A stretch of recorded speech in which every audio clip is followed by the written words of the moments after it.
Bienvenue donc pour cette première conférence du cycle de l'École supérieure d'art des Rocailles.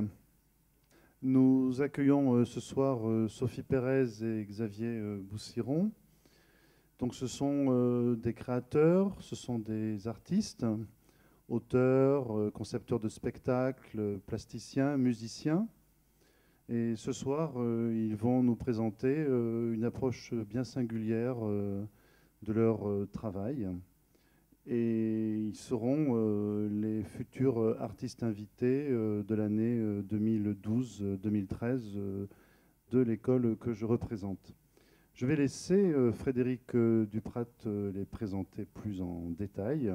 C'est grâce à lui que nous les avons rencontrés et donc je lui laisse la parole. Merci de votre présence.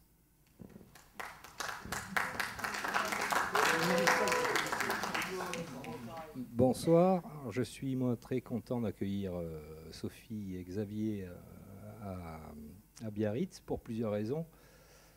C'est difficile de parler de leur travail, c'est même, je pense, pour eux difficile de le montrer puisque c'est du spectacle vivant, ça demande de voir les spectacles évidemment. Il y a plusieurs raisons intéressantes à leur présence dans une école d'art. C'est exemplaire sur le contenu, ça vous allez le voir, mais c'est aussi exemplaire dans l'implication que demande ce genre de travail, c'est-à-dire que c'est une troupe de théâtre donc, qui fonctionne avec tous les problèmes de création, économique, d'engagement, politique. Il y a quelque chose qui, pour un étudiant en école d'art, est vraiment riche. Alors, ils font tout. C'est-à-dire que ça se passe sur les planches, ils les prennent d'assaut. Les seules choses qu'ils ne font pas, c'est être acteurs. Mais tout ce qui est de l'ordre de l'écriture, de la mise en scène, du décor, de la musique, alors on est dans la performance. C'est un monde, c'est difficile à en parler parce que c'est tellement baroque, complet. Alors on pourrait citer plein de choses, des influences du grotesque, du cabaret, mais ça mêle tellement de choses que eux-mêmes. Moi, il y a quelque chose qui m'a bien plu récemment. J'ai écouté, puisqu'ils sont abonnés à France Culture, on les entend sans arrêt. Je crois qu'ils les aiment bien sur cette radio. Sophie était invitée récemment. Il y avait un journaliste qui relevait. Je ne sais pas si c'est lui qui ressentait ça en tant que spectateur pendant les spectacles, mais il disait qu'il avait remarqué que les gens ne riaient pas au même moment, ni au même endroit dans les spectacles de la compagnie du ZEREP. J'ai eu exactement ce sentiment à chaque fois que j'y ai assisté. Et pour moi, ça veut bien dire que ça s'adresse... alors déjà, ça rit beaucoup, ça c'est vrai, il y a du rire, mais c'est un rire nerveux. C'est un rire dérangeant et on assiste, moi je me suis senti à chaque fois que j'ai assisté à leur spectacle à une forme de régression. C'est-à-dire qu'on est pris avec des trucs, il y avait longtemps qu'on n'y avait pas pensé, c'est toujours des choses du passé qui sont reconvoquées, comme une espèce de forme de souvenir. Il y a toujours ces histoires de retour du refoulé, ça remonte comme ça, puis ça sort par le rire. Ça veut dire aussi, quand on rit pas, quand la salle ne rit pas au même moment, qu'il y a un rire qui part tout seul, ça signifie que ça s'adresse au sujet et pas à un public. Et ça, c'est intéressant. C'est pour ça aussi que ça a à voir avec les arts plastiques. Il y a aussi quelque chose par rapport au rire. Moi, ce qui m'a surpris, le premier spectacle que j'avais vu, c'était Le Coup du Cric andalou. Et Sophie j'entendais rire quelqu'un, mais d'une manière dominante. Et en fait, c'était un des auteurs. Et tout le temps. Et je me suis posé souvent la question de mais comment elle fait pour comment ça la fait rire encore à chaque représentation. Alors c'est pas de l'hystérie, c'est pas de. On sent bien qu'il y a au-delà du plaisir. Elle en parle assez bien par rapport à ça, c'est-à-dire qu'elle a un peu honte, quoi. Il y a une gêne, il y a quelque chose qui continue à la déranger à elle aussi. Donc ça prouve toute l'implication de leur travail. Je les laisse parler maintenant. Merci Fred. Donc moi je suis Xavier Boussiron, Sophie Pérez. pour faire une espèce de bref résumé de notre rencontre, ça fait 12-13 ans en fait qu'on... 14 ans, pardon. Putain, ça commence. En fait, qu'on travaille ensemble. Sophie est la patronne de cette histoire, hein. C'est elle qui a créé la compagnie, c'est elle qui vient plus directement du théâtre, mais ça va vous le dire après. La première pièce à laquelle j'ai participé s'appelait Mais où est donc passée Esther Williams, qui était une pièce qui racontait une leçon de natation dans une piscine vide. Et lorsque j'ai déboulé sur le projet, moi je venais donc bien conditionné par les beaux-arts, l'art contemporain, une sorte de, comment je pourrais dire, une sorte de distance avec un peu tout. J'avais jamais pensé travailler pour le théâtre, parce que la dernière fois que j'étais allé au théâtre, j'avais 13 ans, j'avais vu une très belle pièce de Samuel Beckett, et ça m'avait suffi. Et le théâtre, je n'y pensais pas d'une manière directe. Et j'étais là juste pour faire la musique, et là j'ai vu les répétitions, Sophie qui s'occupait des acteurs, qui étaient tous des tontons bec de lièvre et des bras cassés, qui, je leur disais tout le temps, qui faisaient de l'expression corporelle. Et j'ai passé quand même un mois de régalade absolue à, le terme n'est pas très bien choisi, mais à me foutre un peu de leur gueule. Et ça a rapproché entre nous, avec Sophie, une espèce de dynamique comme ça qui fait que la collaboration dure toujours. Et ça mettait bien en branle une espèce de philosophie par rapport à ce qu'on fabrique et à l'association qu'on a. C'est que, comme disait Fred, il y a une espèce de lucidité permanente qui fait qu'on fabrique ces choses-là et puis en même temps, on les regarde de travers. Et de fil en aiguille, la deuxième pièce que Sophie avait mis en place s'appelait Détails sur la marche arrière, qui racontait des espèces de soirées nocturnes comme ça, dans lesquelles il y avait plus de musique. Donc, moi, j'ai essayé de travailler un peu plus sérieusement. Est arrivé le moment où ça manquait de texte et on s'est dit, il faut peut-être écrire des dialogues. Et le premier dialogue que l'on ait écrit, c'est un dialogue où tu as deux personnes qui parlaient de leurs inspirations un peu artistiques, de l'influence de Salvador Dali, mais comme s'ils étaient dans un espèce de salon un peu foirouillard, comme ça, sur un gros pouf qui était décoré avec l'origine du monde. Et l'histoire a commencé comme ça.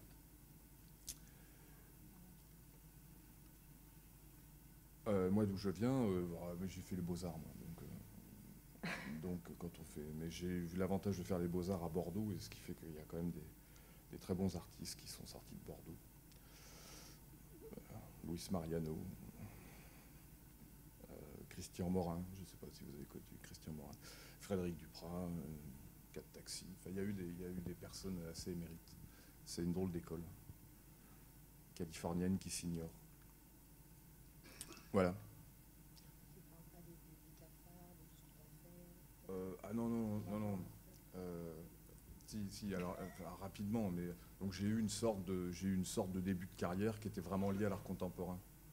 J'ai fait des disques, j'ai fait un disque sur le chanteur américain Roy Orbison. Ensuite, j'ai fait des espèces d'interventions dans des galeries, c'est le cas de le dire, au Mexique, à organiser des courses de cafards, dans le Lot-et-Garonne, à travailler avec une fanfare, et puis à faire une espèce de pièce dans une salle des fêtes qui était une sorte de passe-rue d'intérieur un peu, qui à la fois était très populaire et qui laissait poindre derrière ça ressemblait à la fois aux nazis qui passaient sous l'Arc de Triomphe, et puis il y avait une espèce d'ésotérisme populaire à la fois. Voilà, c'était des projets comme ça qui n'étaient pas parfaitement identifiés art plastique, mais comme on était dans une période de transition où tout le monde était en train de se dorer la pilule déjà avec l'histoire de la pluridisciplinarité, ça permettait à quelques braconniers comme ça d'attirer une certaine attention, ce dont j'ai profité pendant 6 mois. Voilà. Et donc après, j'ai rencontré Sophie. Et Sophie, je l'ai rencontrée parce qu'en fait, je connaissais très bien son mec, avec lequel je jouais dans des groupes de rock. Je venais de La Rochelle et on on jouait dans des groupes New Wave quand on avait 15 ans, et c'est par ce biais-là que j'ai rencontré Sophie, en lui envoyant ce fameux disque sur Roy Orbison qu'elle avait écouté. Et elle avait engagé déjà un autre musicien sur son premier projet. Quand elle a écouté le disque, elle a viré le musicien et elle m'a remplacé par lui. Enfin, il a été remplacé par moi. Pardon.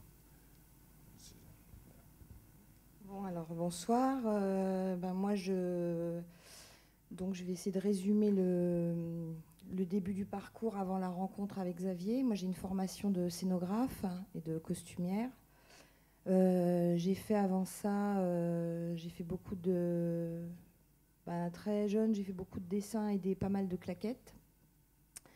Et puis, après, je devais faire de l'architecture et finalement, j'ai fait de la scénographie. Et puis ensuite, j'ai passé le concours pour être pensionnaire à la Villa Médicis, que miraculeusement, j'ai eu très jeune. Et ça a orienté forcément les choses, parce que quand on se retrouve à 22 ans avec une bourse, dans un atelier énorme, à réfléchir sur ce qu'on doit faire, le paradoxe et la situation a fait que j'ai commencé à écrire alors que j'avais fait une formation pour faire que des décors et des costumes. Donc j'ai passé 1 an à Rome et en rentrant, j'ai travaillé avec un metteur en scène. Et là, je me suis dit que je ne travaillerais plus jamais avec des metteurs en scène. Et dans le sens où c'est vrai qu'il y a en France, je pense, un rapport au théâtre assez archaïque et très, comment je pourrais dire, où les choses sont très séparées. Et donc la scénographie, quand on est scénographe et qu'on bosse avec un metteur en scène, il y a plein de choses qui rentrent en jeu qui n'ont finalement pas à voir avec l'artistique. Donc après cette expérience un peu pénible, j'ai décidé de faire tout moi-même. Et donc j'ai eu la chance d'aller travailler à New York. Et c'est vrai, quand je me suis retrouvée là-bas avec les comédiens qui travaillaient là-bas, qui sont des acteurs qui n'ont pas du tout la formation qu'il y a ici, donc c'était une sorte de sportifs du plateau. Quand je suis rentrée à Paris et que j'ai décidé de faire le premier spectacle, en fait, j'ai donc pas pris des comédiens traditionnels, et comme je dessinais beaucoup, en fait, je suis allée à la NPE du spectacle et j'ai choisi des gens qui ressemblaient à mes dessins, ce que je ne ferai plus, parce que forcément, après, ils bougent et ils parlent et ça devient plus compliqué. Bon, ça, c'est assez marrant, mais... Et donc, j'ai mis 6 personnes en maillot de bain dans une piscine vide qui ressemblaient à mes dessins. Donc, une fois qu'ils étaient là, je me suis dit, tiens, c'est marrant, ça ressemble à mon dessin. Et après, fallait activer tout ça. Donc sur le premier projet, en fait, c'est là où j'ai rencontré Xavier et qui a fait la musique. Et à partir de ce projet, c'est mis en branle une sorte de méthode artistique d'appréhension du spectacle et de la mise en scène et de l'écriture qu'on a inventée. Et donc, en gros, on met tout est un peu sur la même échelle, quoi. Les objets, les êtres humains, les musiques, les textes. Et donc, en fait, chaque spectacle a une charte comme ça, esthétique, formelle. Et on travaille avec les mêmes acteurs depuis 14 ans, que j'appelle des 4x4 humains, qui sont des acteurs qui bossent beaucoup en impro, qui sont des artistes, en fait, plus que des acteurs. Et qui sont des gens qui ont des formations, eux aussi, assez différentes. Donc il y en a une qui a fait les beaux-arts, il y en a une qui est prof de sport et qui a fait du cabaret, il y en a qui vient plutôt du théâtre privé. Enfin, c'est une sorte de bande comme ça, un peu particulière. Et c'est vrai qu'on écrit les spectacles avec eux. Donc là, on voit toutes les images. C'est vrai que nous, on a une façon de travailler où je dirais presque les objets commencent le travail avant. Donc la méthode, elle est elle n'a rien à voir avec le montage d'un spectacle traditionnel. C'est-à-dire qu'il n'y a pas 2 mois de répétition, un texte et un spectacle.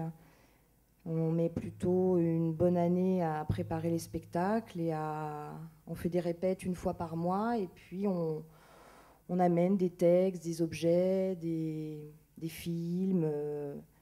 Et à chaque retrouvaille, chaque mois, on élague, on dessine, on travaille. Voilà. Là, par exemple, sur cette photo-là. Ça, par exemple, T'as mis pause.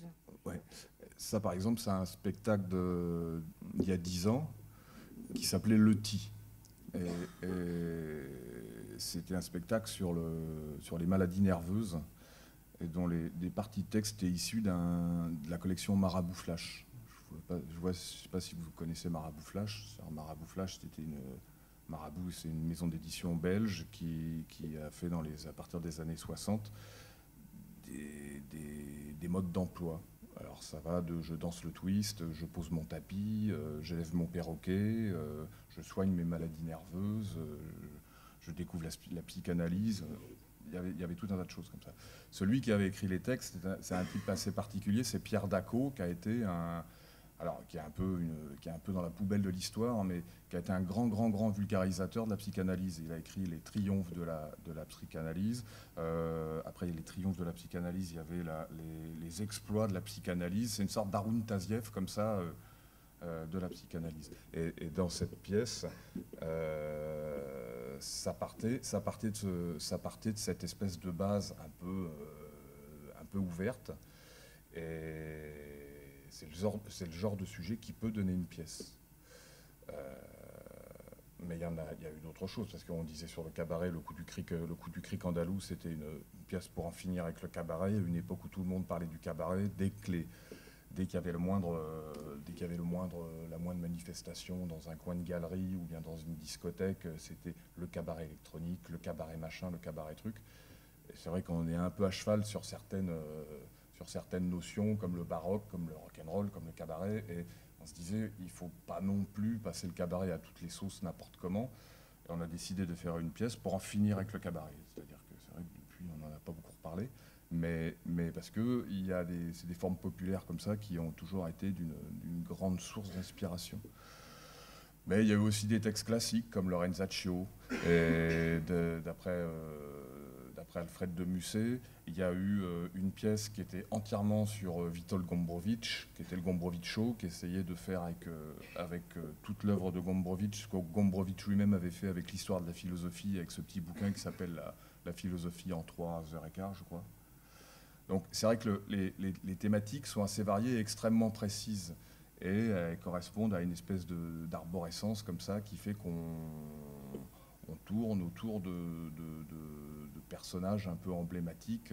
Witold Gombrowicz en fait partie, Francis Picabia en fait partie, une chanteuse italienne comme Mina en fait partie, c'est-à-dire qu'il y a des espèces de figures comme ça qui sont des points de repère, et au milieu de ça, ça donne des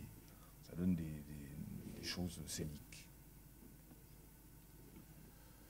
Et en dehors des choses scéniques, parce que ça c'en est un exemple aussi. Donc ça, ouais. C'est un projet qui s'appelait Beaubourg-la-Reine, qu'on a fait à Beaubourg il y a un an et demi. Et donc le principe, c'était un festival sur 5 semaines, où on a fait donc cette énorme sculpture qui était ce masque de Commedia dell'arte un peu raté, et qui était posé sur un socle. Et ce socle était un petit théâtre. Donc c'était installé dans une des salles du musée à Beaubourg. Et dans ce petit théâtre, on faisait 2 performances par jour. Donc il y avait des performances qu'on faisait nous et des gens qu'on a invités. Et donc c'était un espèce de flux comme ça, non-stop. Donc ça, c'était la sculpture quand on arrivait dans la salle. Et en fait, quand on arrivait, on ne voyait pas que derrière, il y avait le gradin et la petite salle.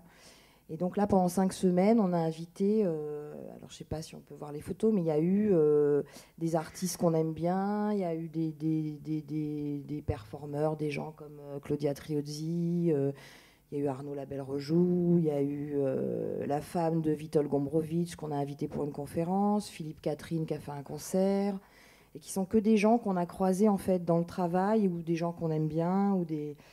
Et donc voilà, donc le principe c'était, on était voilà, c'était de faire de cette sculpture une sorte d'habitacle comme ça, où dans le sens de la programmation, ça avait à voir avec toutes les choses qu'on traverse, qu'on écrit et qu'on fait habituellement. C'était l'idée que ce soit un espèce de jukebox humain comme ça, c'est-à-dire que c'était pas de la programmation, c'était plutôt des invitations de personnes, d'artistes en l'occurrence, qui étaient liées à ce qu'on fabrique. Alors des fois c'est des sources d'inspiration, des fois c'est des espèces de miroirs un peu déformés, mais on avait la prétention d'imposer que toute leur présence faisait œuvre. D'un côté, s'il y a Claudia Triozzi, qui est une sorte de danseuse, mais qui fait des performances, qui fait des spectacles. De l'autre côté, on avait invité un chanteur des rues qui chante Place du Trocadéro, qui est un Roumain, qui est pas loin d'être un SDF, mais en même temps qui ne chante que des chansons de Barbara Streisand, par exemple. Donc ça faisait des espèces de ready-made organiques, comme ça, qui, au bout du compte, et dans la continuité des 5 semaines, faisait une espèce de c'était entre un feuilleton et un spectacle en permanence, quoi. Donc, et dans ce genre on peut peut-être revenir sur les photos de Beaubourg-la-Reine. Il y a les spectacles qu'on fait, qui durent un temps de spectacle, jamais trop long. Et puis, il y a des performances qu'on sort des spectacles. Donc ça, c'était sorti du spectacle qui s'appelait Le Coup du Cric, andalou, où c'est des positions qui font dans un cadre comme ça. Donc c'était parti de cette scène du spectacle, et après c'est une performance qu'on fait et qu'on balade comme ça, soit dans les festivals, dans les musées, mais chaque spectacle a génère 2 ou 3 performances qu'on manipule après. Et en l'occurrence là, on a invité pour l'ouverture du nouveau Palais de Tokyo, donc on va prendre un extrait d'un spectacle qu'on avait fait, mais on va rajouter des fauconniers avec des rapaces, et donc on va essayer de faire voler des aigles au Palais de Tokyo. On ne s'est pas gagné, parce que normalement il ne faut pas de vitres, mais là, parce qu'ils foncent dedans, donc là il n'y a que des vitres, donc il va falloir qu'on soit malin sur l'affaire. Mais c'est vrai qu'il y a les spectacles et toutes les choses qu'on fait en installation, en performance, les objets aussi. Donc voilà, tu peux t'arrêter peut-être sur Sophie. Donc ça, c'est Sophie Lenoir, qui est donc une des actrices danseuses, chanteuses constitutives de la compagnie, qui est une sorte de Claudette expérimentale. Donc elle, je parle d'eux parce qu'ils sont super importants. C'est-à-dire qu'il y a beaucoup de comédiens qui veulent bosser avec nous, mais il n'y en a pas beaucoup qui sont retenus. Parce que c'est vrai qu'il faut une appréhension de l'affaire artistique et de ce qu'on a à faire sur les planches qui est assez terrible et musclée. Donc elle a une formation de prof de sport. Après, elle a fait du cabaret pendant des années. Et elle a fini par danser avec des chorégraphes contemporains, sachant que son père était un metteur en scène qui était formé chez Jean Vilar. Donc c'est une espèce d'histoire comme ça très complexe sur les codes qui fait que sur scène, elle peut brasser le pire et le meilleur. Et donc ça, c'est l'avant-dernier spectacle où c'était 2 solos des 2 acteurs de la compagnie. Et voilà, donc là c'est Stéphane, Sophie. Et donc chaque projet a son espèce d'histoire. Et c'est vrai qu'au bout des 13 ans, là, on avait envie de leur faire 2 solos. Mais vous comprendrez peut-être mieux en voyant les vidéos après de ce qu'ils peuvent faire sur scène. Donc voilà, c'est vrai que c'est une sorte d'œuvre théâtrale, je ne sais pas comment on peut appeler ça, où le spectacle est pris un peu par tous les bouts. Moi, je pense que j'aurais pu être artiste dans une configuration plus traditionnelle. Et c'est vrai que quand Xavier, qui venait de l'art contemporain, est venu au théâtre, en fait, on a une grosse boîte noire avec des moyens. Il faut juste remplir la boîte, et ça, c'est plutôt pas mal. Et il y a une liberté qu'on a, mais qui est une vraie bataille. Mais en même temps, une fois, c'est vraiment l'endroit idéal pour faire des dispositifs et pour faire des grosses sculptures. Alors c'est vrai que dans le parcours, j'ai aussi fait pas mal de décors d'opéra, où j'étais assistante au début quand j'étais toute jeune pour gagner ma vie. Et c'est vrai que le fait d'avoir bossé sur des gros opéras, ça m'a donné le plaisir et une sorte d'accoutumance au aux gros objets, à des ateliers, à de la construction.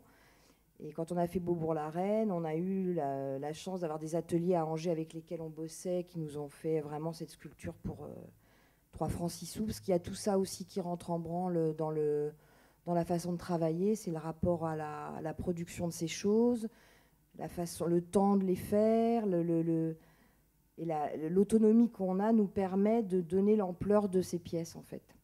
C'est-à-dire que quand on se dit à 2 semaines de répète qui sautent avec des êtres humains, bah, ça permet de faire une grosse sculpture en plus, ou l'inverse. Mais il y a vraiment une... je dis souvent, c'est comme faire une grosse peinture avec des gens dedans, quoi. Il y a vraiment une...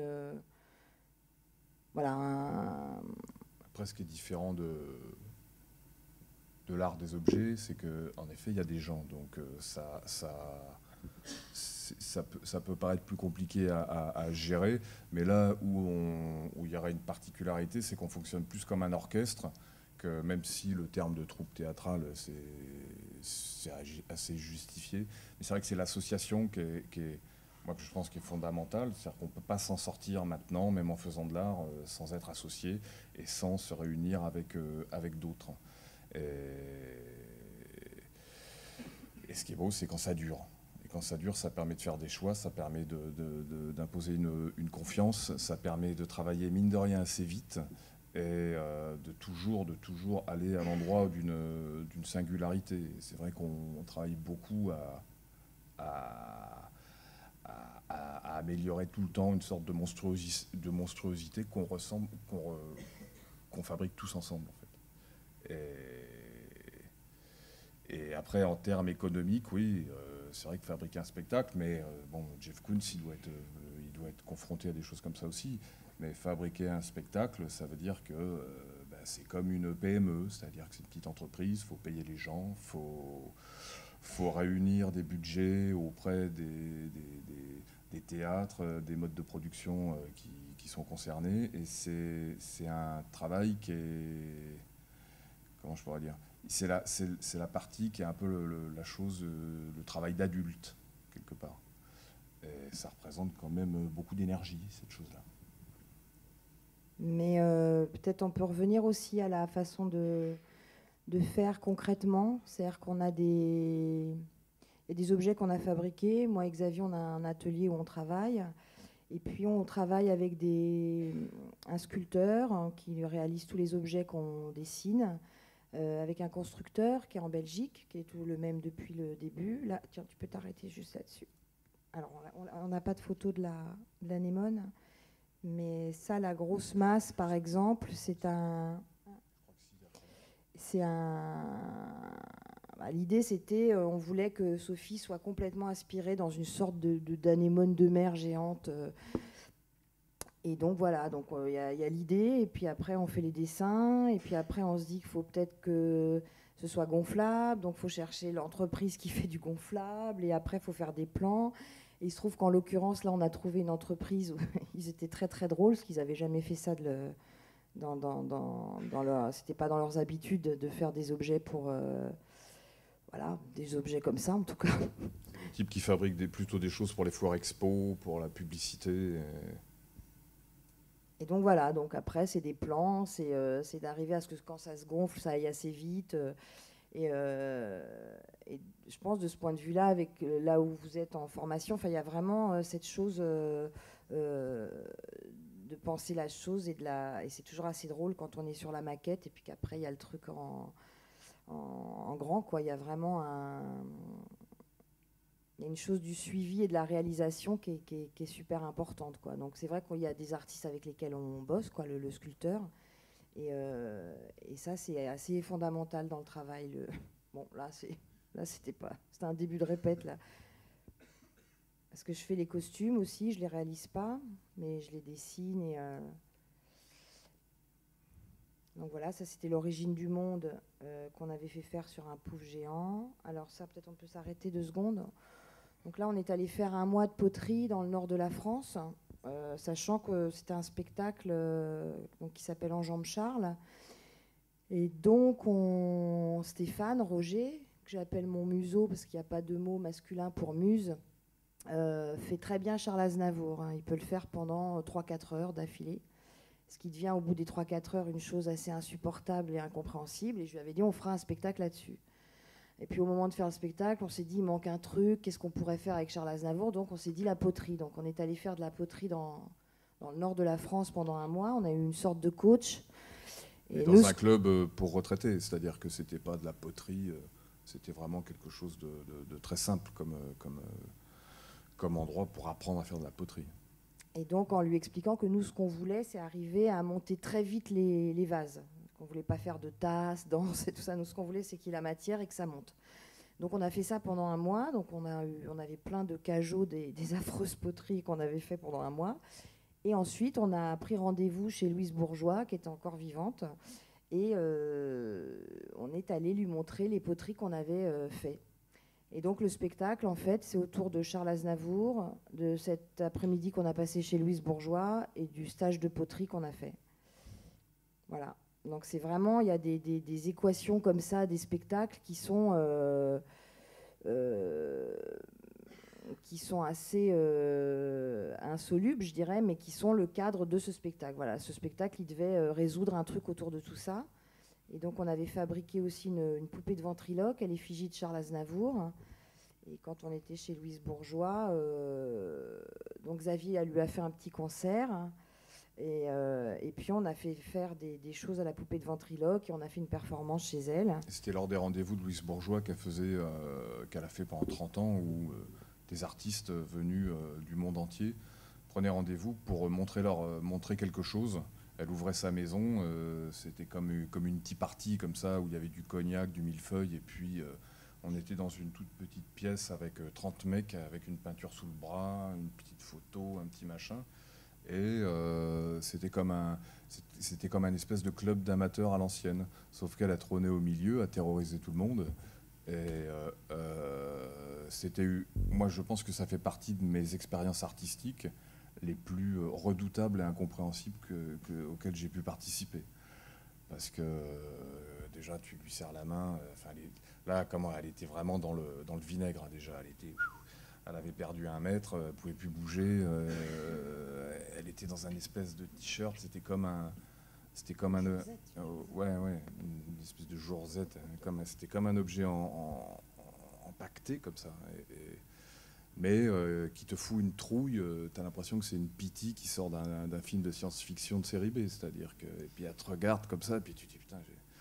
Donc c'est vraiment le rapport maître-élève qui se fout en branle. Et puis elle avait quand même serré la main de Fernand Léger. Donc c'est entre Jurassic Park et puis Philippe Cadic, quoi. Donc et c'est vrai que ce qu'on a essayé d'en reproduire dans la pièce de cette petite après-midi, non. C'est justement ce rapport où l'artiste est là en train d'essayer de foutre sur la table en 2 minutes ce qui est le plus fondamental pour lui. Et c'est pas possible, elle le sait bien. Et ce dont elle rit en permanence, c'est cette impossibilité de nommer, d'efficacité. C'est que des hommes sandwich qui sont en train de prier pour faire plaisir à Louise Bourgeois, alors qu'elle est déjà dans un monde beaucoup plus psychédélique que tout ça. Et c'était très, très, très, très étrange. Et donc la scéno de ce spectacle, c'est inspiré d'une sculpture qu'elle avait faite qui s'appelait La Destruction du Père, qui est une sorte d'amas de boule orange. Sauf que là, c'était les soirées de l'ambassadeur et on avait fait une sorte de ribambelle de caillasse dorée. C'était plus Ferrero Roche d'Or. C'est pas ça, les soirées chez l'ambassadeur? Si. Donc, voilà, donc la tête, ça, on peut arrêter, par exemple, la tête d'avant. Donc la tête du petit bonhomme en bas, c'est un livre que j'ai, c'est tous les figurants dans les films de Fellini. Et c'est vrai qu'on passe beaucoup de temps à l'atelier à regarder ce bouquin. Et quand on s'emmerde un peu, on fait le sosie de plusieurs personnes. Donc on regarde toutes les gueules. Et donc là, c'était en l'occurrence Olivier Py. Donc voilà, donc c'est un truc qu'on faisait à l'atelier. Donc Olivier Py, je ne sais pas si vous voyez qui est Olivier Py, c'est un metteur en scène émérite français qui est prochain directeur du Festival d'Avignon, qui est le directeur de l'Odéon et qui est une espèce de qui est une sorte de suppôt du diable. sympathique, mais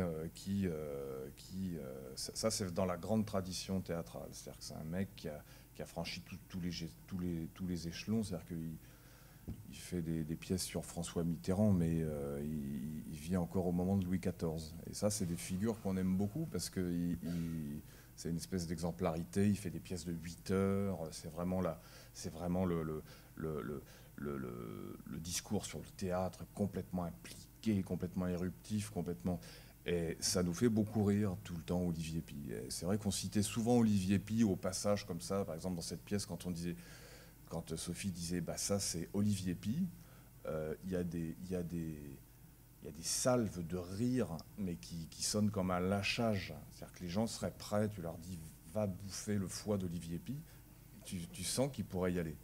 Donc c'est vrai que ça crée, quand tu parlais du rire tout à l'heure, Fred, c'est vrai que le rire, alors qu'il y a une sorte de gymnastique, parce que comme on est très... voilà, on va rester pudique, on est un peu des mélancoliques, on se méfie du monde extérieur, mais c'est vrai qu'on a une espèce de maintien de notre espèce de condition physique et intellectuelle qui passe beaucoup par le rire, un peu en permanence. Donc c'est vrai que on n'essaye pas de faire des pièces marrantes, c'est-à-dire qu'on n'est pas Christian Clavier ou les Bronzés, mais c'est vrai qu'il y a souvent un problème d'ambiance un peu vrillé à tous les niveaux qui fait que le rire est un peu une espèce de fond permanent comme ça qui pose toutes les questions, quoi. Sur les photos d'avant, on voyait Sophie, en fait, qui, sur ce projet, était enceinte. Quand on a fait la création, elle était enceinte de 8 mois et demi. C'est-à-dire que quand on a su qu'elle était enceinte, on démarrait les répètes. Donc je me suis dit, merde, une femme enceinte, c'est chiant. Et du coup, on a travaillé avec cette chose. Donc elle est habillée un peu comme Simone Veil. Et donc, on a fait la création, elle était enceinte de 8 mois et demi. Et ensuite, quand on a tourné la pièce, on lui a mis un faux ventre. Mais c'est juste pour dire que en fait, le fait qu'elle soit enceinte, ça a forcément conditionné le boulot. Après, donc on lui avait mis des faux seins. Donc les gens ne savaient pas si c'était un faux ventre, des faux seins. Et c'est vrai que toutes les matières qui arrivent sont manipulées, quoi. Les choses se font avec eux. Et c'est vrai qu'avec que Sophie, quand elle était, voilà, on n'a plus la photo, mais on verra peut-être sur les scènes, sur les vidéos. Alors là, par exemple, c'est des masques qu'on a trouvés dans un magasin de farce et à attrape, dont personne ne voulait, qui étaient bradés. Et on fait beaucoup les magasins comme ça. Et ça permet aux productions d'être plus légères, parce qu'il y a des trucs qui coûtent vraiment pas cher. Et ces masques, en l'occurrence, coûtaient rien du tout. Personne n'a trouvé ça marrant pour les soirées déguisées. Et nous, on a trouvé ça très bien. Donc, c'est vrai que dans les objets, il y a ce qui est fabriqué, et puis il y a aussi des choses, une sorte d'accumulation comme ça de choses qu'on trouve. Et on se dit, ça, ce sera pour un spectacle. Et quand on a travaillé sur Gombrowicz, ça, c'est toutes les photos. Ça, c'est la préparation de la pièce sur Gombrowicz. Alors, Gombrowicz, je ne sais pas si vous avez lu Gombrowicz, mais il faut lire Gombrowicz absolument. Surtout quand on est dans une école d'art. Et qu'on a envie de repousser les frontières des limites pour arriver au bord du gouffre de l'extrême. Gombrowicz, c'est un écrivain, mais c'est plus un artiste qu'un écrivain. C'est un type qui venait plutôt de la philosophie à l'origine, qui a quitté la Pologne un peu par hasard, parce qu'il venait d'une famille bourgeoise fin de race.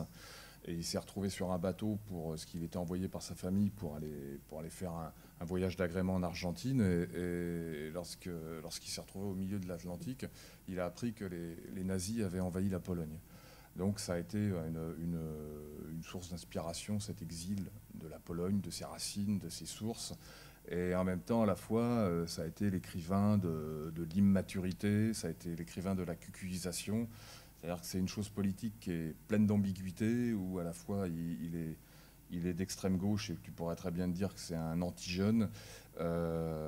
Il est dans l'humour, et il est fondamentalement dans quelque chose qui serait de l'ordre du pathos, etc., etc.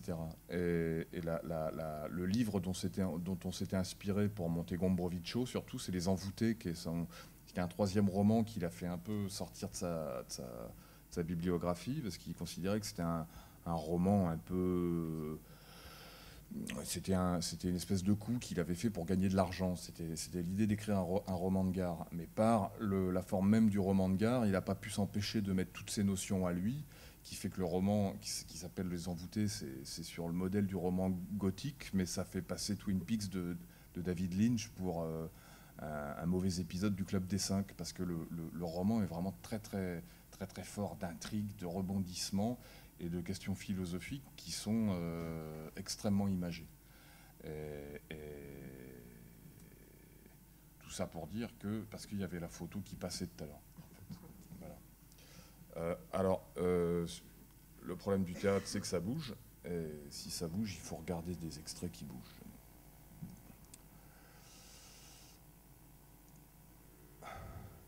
Et donc, on va commencer par le... On va commencer, c'est-à-dire qu'on va un peu zapper parce qu'il y a beaucoup de choses et puis c'est toujours difficile d'avoir Donc tu commences par Oncle Gourdin. Ouais. Donc en fait, Oncle Gourdin, c'est la dernière création qu'on a fait à Avignon.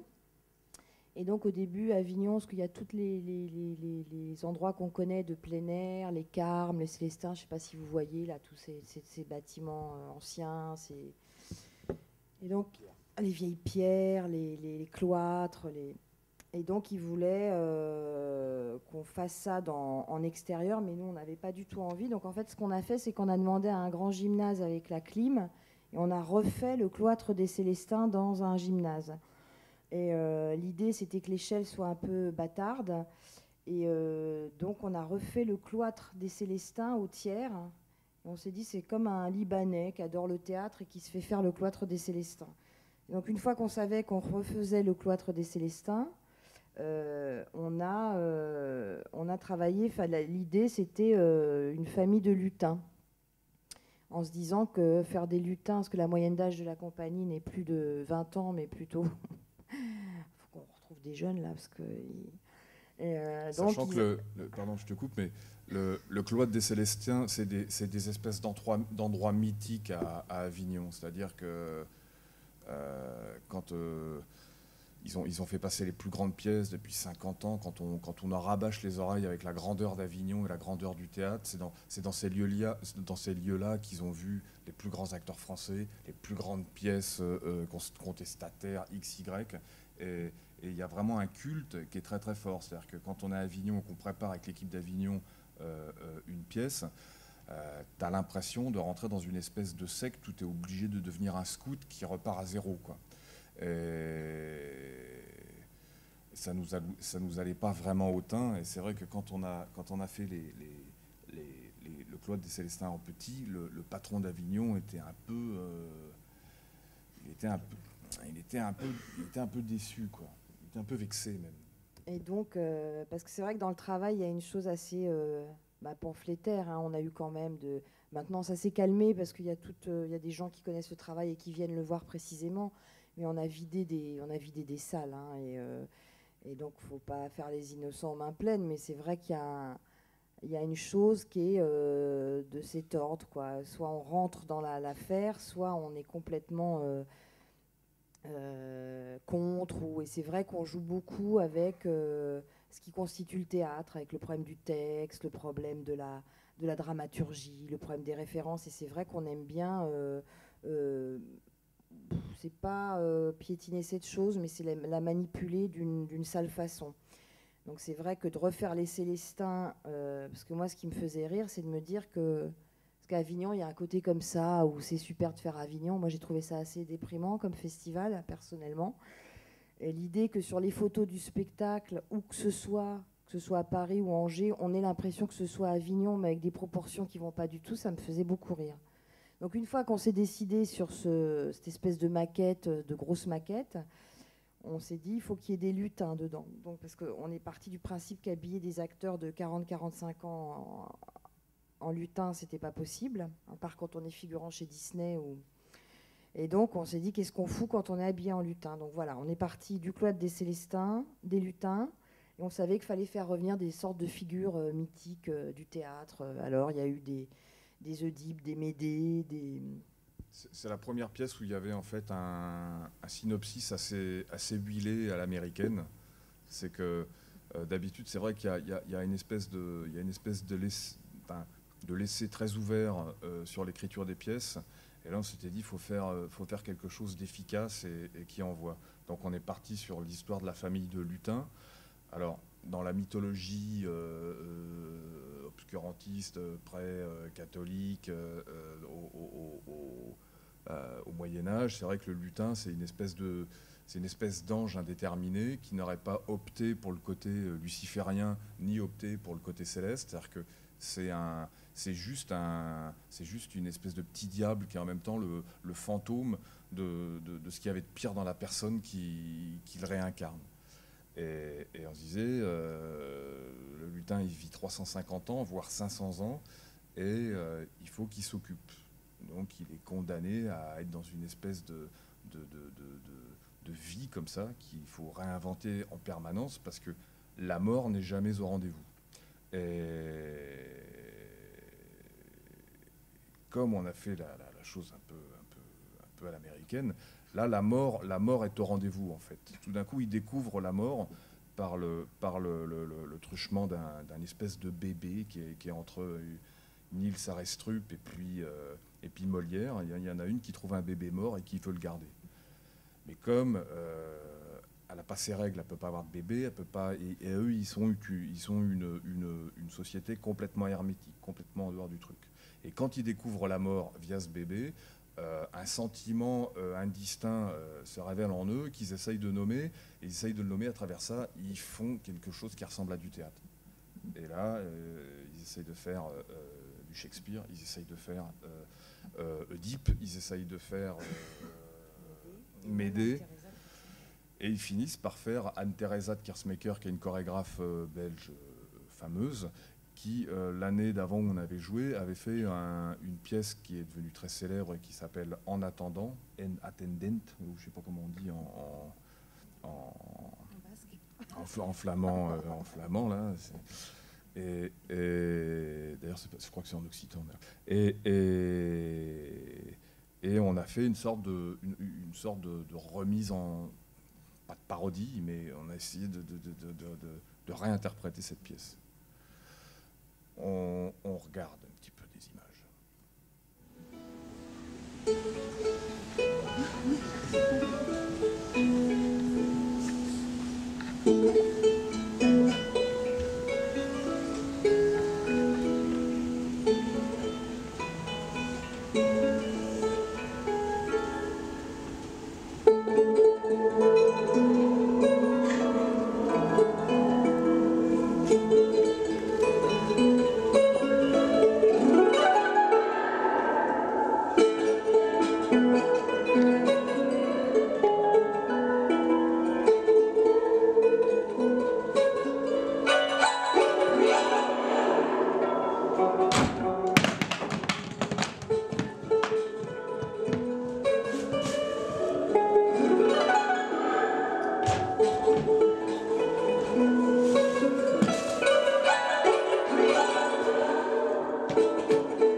Il y a vachement plus d'objets qu'hier. Ils sont complètement baisés. Bon, de toute façon, ils font comme si on n'existait pas.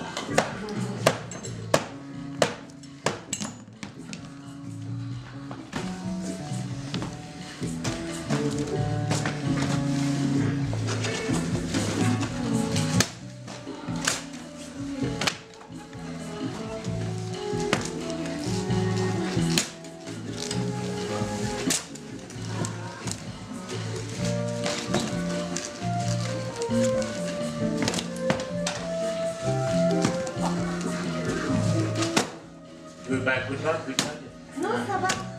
J'ai scié la bourzette pour mettre la terrine dedans. Tu vas plutôt ranger le saucisson?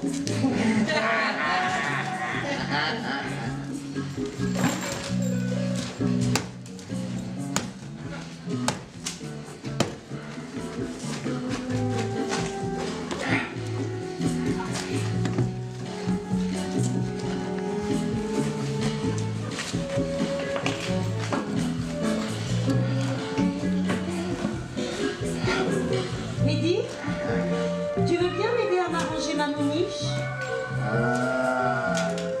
La quicheuse. La quicheuse. T'as pas un gland? Dag, t'avais pas un gland? Non, j'ai une cacahuète. C'est pas une cacahuète. Ça, j'ai un gland, là. On va le chercher. La quicheuse.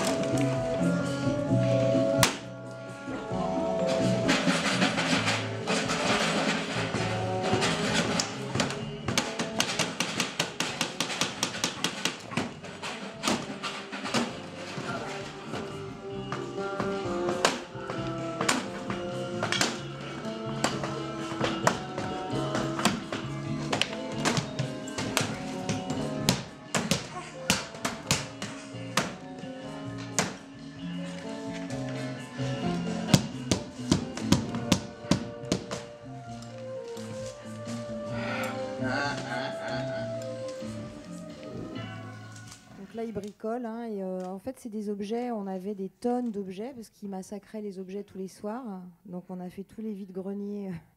Donc, il y avait des objets qui étaient fabriqués comme le gros gland, la grosse cacahuète, la noix. Et en fait, on avait un camion plein d'objets parce que tous les soirs, ils mettaient tout en miettes. Donc, ça, c'était le principe du bricolage des lutins. Donc une des leitmotivs aussi des lutins, c'est que le théâtre, ça endort. Ils ne savent pas ce que c'est que le théâtre, mais le théâtre, ça endort. Donc c'est un exemple. Bon. Midi. Paul Claudel. Le partage de midi.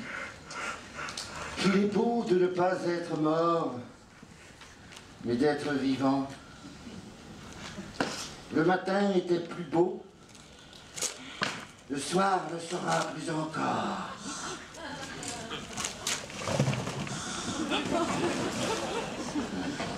Avez-vous bien vu hier, comme du cœur de la grande substance de la mer, il naissait feuillage vert, et lacs roses et tabac.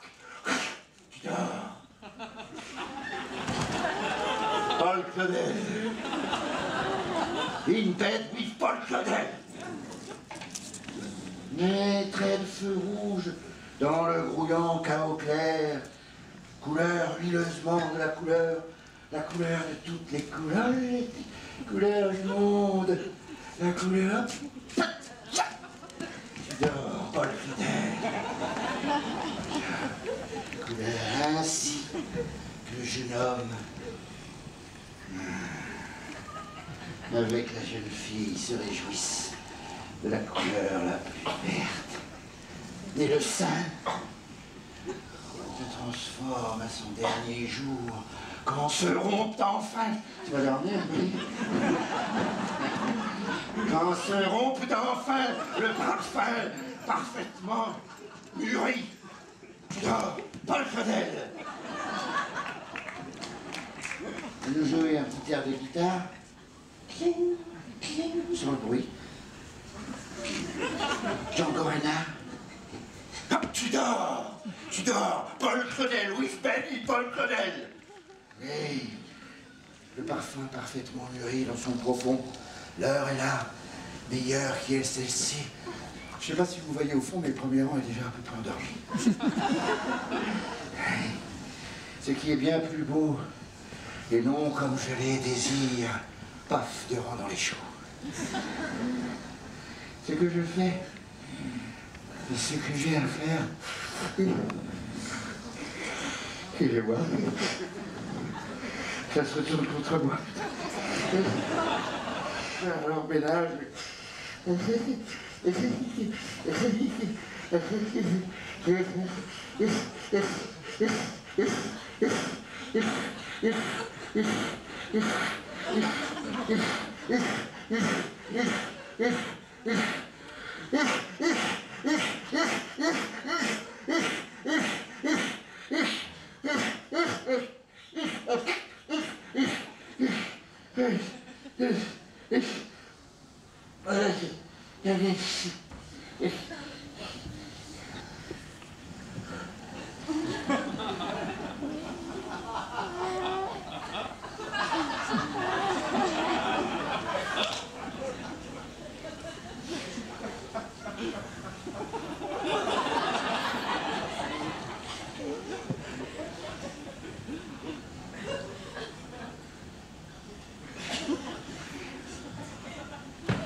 Une haie, un trou de chicot, de saule.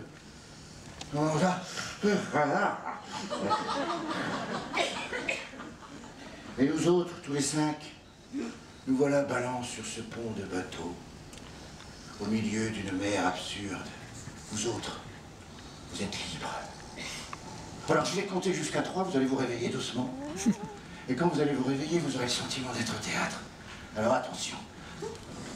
1, 2, 3.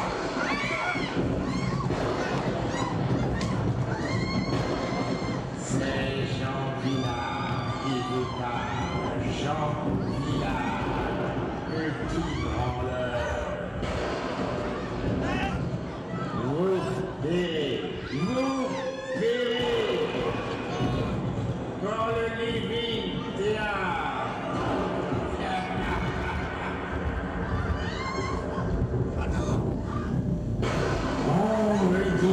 Je suis là.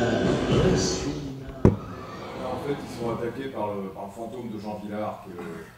C'est comme si on s'attaquait à ce qui se passait à Graceland. C'est-à-dire que c'est vrai que là, et Jean Villard, tous les mecs n'ont que Jean Villard à la bouche quand c'est une sorte de Bernadette sous le birou, Jean Villard à Avignon. Donc c'est vrai que là, il leur dit, vous paierez pour le Living Théâtre, parce que le Living Théâtre a fait un scandale total en 68, parce qu'ils avaient fait une pièce où ils baisaient tous, plus ou moins, sur le plateau. Et quand tu rappelles le souvenir du Living Théâtre, c'est vrai que ça fait un peu frémir encore les organisateurs d'Avignon. Donc c'était assez amusant.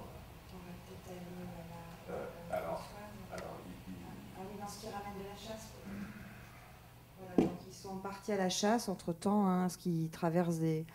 Ils s'occupent beaucoup, donc quand ils s'occupent, c'est vrai qu'il y a toujours une tâche qu'on aime bien, qui est un peu répétitive, qui fait traverser à la fois une forme comme la répétition, qui serait une espèce de potion un peu esthétique très, très sérieuse. Et donc ils ramènent de la chasse, qu'on a appelé finalement le rôti vagin, qui est l'animal qui est au centre.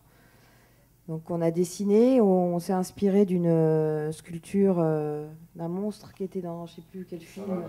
Ça va de Starship Troopers à un insecte qui existe réellement, qui est une espèce de grosse larve mexicaine de je sais pas quoi d'ailleurs, parce que j'ai jamais vu ce que ça donnait après. Si ça donne un papillon, il marche comme ça. Si tu veux, la larve, on dirait un demi-kilo de nougat, quoi. Donc c'est vrai qu'on peut passer des journées comme ça à réfléchir sur la problématique de ce qui ramène de la chasse.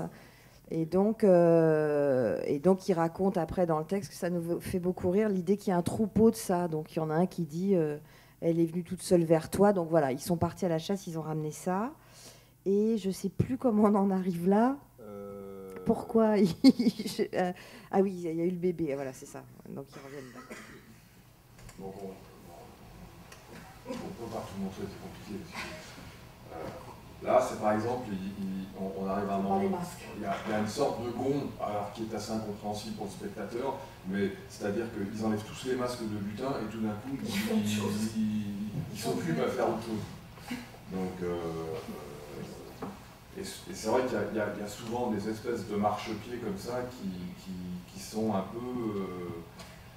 peu libérés au niveau de l'interprétation et qui laissent cette fameuse place au spectateur qui n'arrête pas de te reprocher après pendant 2-3 ans en te disant « Ah mais j'avais rien compris le moment où vous aviez fait ça ». Alors que là, moi je suis très porté sur la puissance d'évocation et d'interprétation qu'on peut avoir sur les œuvres. C'est-à-dire qu'il y a l'histoire, il y a les gens qui ont fabriqué les œuvres, et puis en même temps il y a toute une relation qu'on peut avoir dans la lecture. Et que ce soit, alors il ne s'agit pas de faire du Warburg à la petite semaine, mais c'est vrai qu'il y a peut-être plus de rapport entre Roy Orbison et Frank Jellicoe qu'on peut l'imaginer. Et moi je l'imagine très bien en tout cas. Et je me dis pourquoi les autres.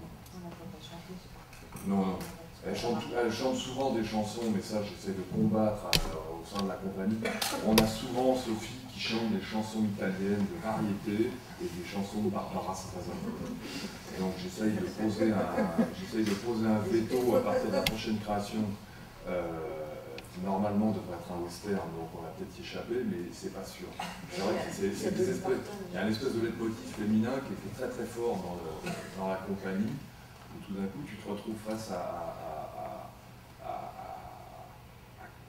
4 gonzesses qui sont prêtes à t'arracher les dents pour pouvoir chanter un truc de Barbara Streisand.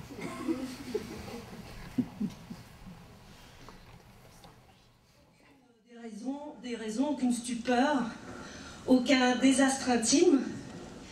Cet intrus dans l'ombre. On y va, là? Ce double négatif.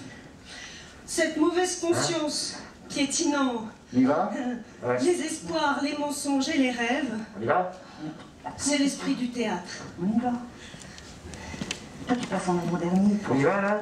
Tu passes en avant-dernier. Bon, allez, on y va, là. Tu vas? Moi, je passe en deuxième, je suis le fantôme. Mais François en premier, là. Et Stéphane en troisième. François en premier, je suis en deuxième. Allez. C'est parti. Allez. Comment il marche? Ça marche pas. Attention, pas tous. Ça passe. La tête. On y va, là. Alors, regarde, c'est parti. Parti, mais je vais pas faire plus vite, c'est très lente. Ah, c'est pas comme ça, l'autre fois.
Regarde,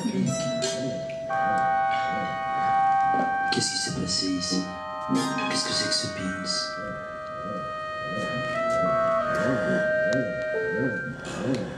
Il y a des courants d'air ici. Il y a des courants d'air.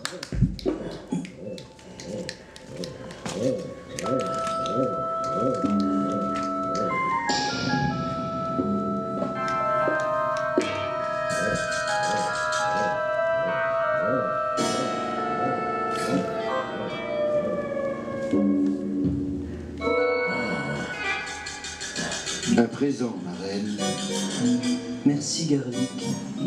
Des grelots. Oui.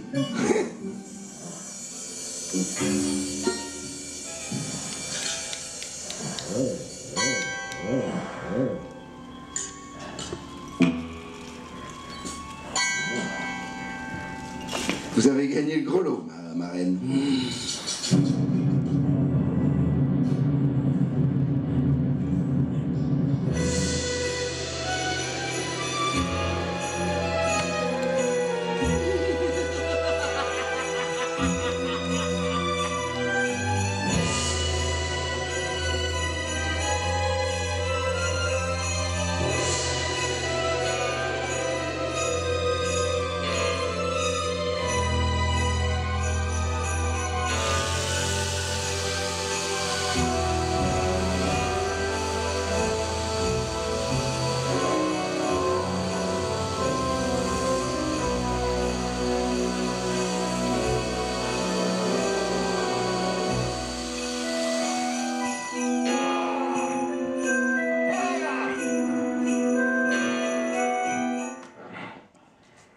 Ça va pas, là, la scène. Hein? Le danger, elle existe, il faut la conserver. Ouais, mais faut pas qu'on se prenne le truc dans la tronche. Ah non, mais la marge, Je sois au-dessus. J'ai la marge. Au-dessus. Bah, elle a la marge. T'as pas la marge, j'ai ma perruque, elle était par Elle est terre. tombée, C'est la notion de danger, c'est la relativité. Non, non, mais faut pas que la perruque tombe. Si la perruque tombe, ça va pas pour la scène, Gilles. C'est pas une notion, c'est un fait, là, C'est elle un était fait. par terre. Oui, mais enfin, en même temps, tu vois, c'est tout à fait inoffensif, tu vois, t'as pas mal, hein, Non, voir. Ouais, mais dans l'énergie, si. Oui, c'est vrai. Non, mais Gilles, les pieds bien à plat pour que le truc il tourne. Faut que ça tourne très vite pour que ça monte. Ça tourne très vite. Non, mais si je fais ça, c'est pas pour faire un effet de style. En même temps, je faut vais te pas dire plus haut, plus haut. la monter à 2 mètres. Allez, on la donc, refait. On la refait. On va la refaire si vous voulez. Ah oui, on va la refaire. On va la refaire. Attendez, on la refait, hein. Parce que moi, ça me. Moi, je suis pas à l'aise dans le truc. Vous fait flipper, donc on Alors, les pieds bien à plat, Gilles, et tu tournes. Oui, bien là, oui, oui. Allez, remets ton masque, François. Non, mais masque et perruque. Voilà, masque. Moi, je garde comme ça le truc. C'est bien, Regarde, voir. en situation, sur ça n'a pas de sens. Voilà. Voilà, regarde le public. Prends ton temps, parce que comme ça, on restera bien. Oh, je t'en prie, hein. Allez, on y va. Regarde le public, là. Quoi? Fibre d'acier. Allez, pas trop loin, parce que dans ça. Non, non, mais allez, les pieds bien à plat, Gilles. Gilles, les pieds bien à plat. Il faut bien que tu ça tourne. Allez, Gilles, on y va. Je connais mon affaire. Non. Allez, on y va. Allez, allez, c'est parti. Hop là. Fort, là, allez, plus haut, les pieds bien à plat. Ah, merde. Ne parle pas, enfin. Fais n'importe quoi. Ne parle pas, Stéphane. Mais non, le truc, tu vas pas nous toucher. Comment? Ça fait flipper, regarde, allume la salle. Regarde la tête des gens. Regarde la tête des gens.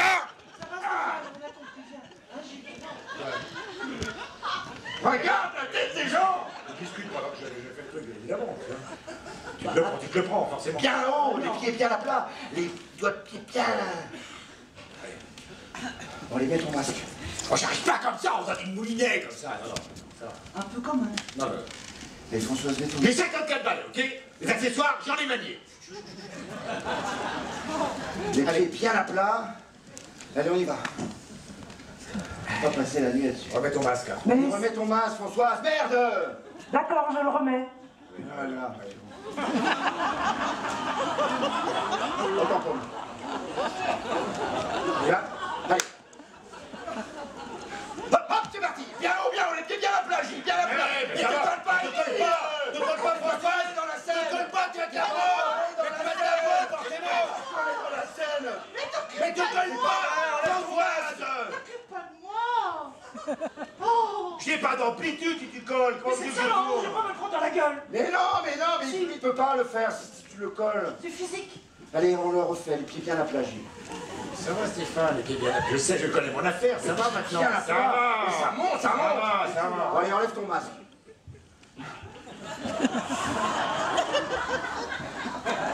Alors, Excuse-moi, François.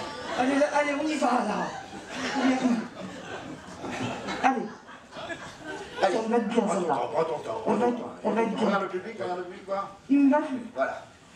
Allez, pieds là, allez, c'est parti. Allez, non, enlève-toi, François. Enlève-toi. Relève-toi, tu vas te le prendre. Relève-toi. Et relève-toi.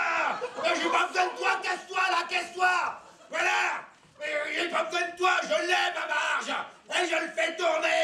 Et toute la nuit, si tu veux. Avec la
Que ça s'arrête le...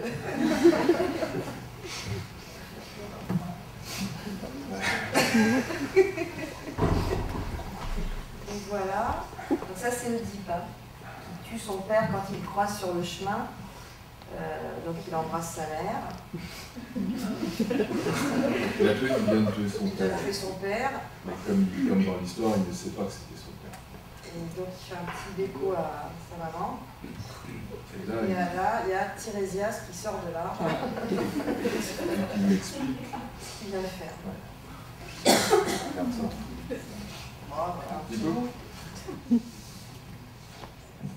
On ne verra jamais plus. Ah, t'exagères, on va pas te jeter à la mer. Oui, mais je sais pas, jette-moi de la montagne. Non, trop compliqué tout ça. Allez, ne refuse pas de toucher le paria que je suis. Bien sûr. Mais oui. Laisse-toi persuader, petit écureuil, n'aie pas peur. J'ai pas peur, c'est que je suis coincé, que je peux pas bouger. Tu sais, le mal qui est le mien, personne d'autre au monde que moi n'est capable de le porter. Quelle prétention. Tu n'as aucune idée de ce que les autres subissent, de ce que moi je trimballe depuis si longtemps. Enfin, t'as pas tué ton père. Ah non. T'as pas couché avec ta mère. Non plus. T'aurais pu me prévenir tout de même. Ah, c'est à toi de te débrouiller. Toi, du coup, il me reste deux solutions. Soit je me tire une balle dans la nuque, soit je me crève les yeux. Crève-toi les yeux plutôt. Symboliquement, c'est plus intéressant.